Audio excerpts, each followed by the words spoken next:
बहुत लोग हैं जो गलतफहमी के शिकार हैं और बहुत लोग का ये भी सवाल आ रहा है कि यार नीलकमल सिंह को आखिर उस अवार्ड में उन्हें इनवाइट क्यों नहीं किया गया। और उनको लेके बहुत से यूट्यूबर हैं जो छपरी हैं, जो चिरकुट हैं, जिनको पूरा बात पता है ही नहीं, बस वीडियो बना देते हैं।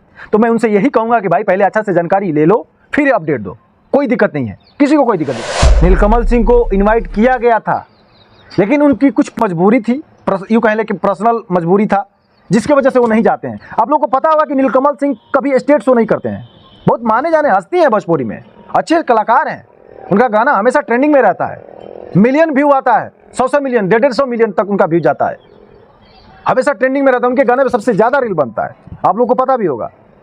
और उनको इन्वाइट ना किया जाए ये तो बहुत बड़ी बात है ना।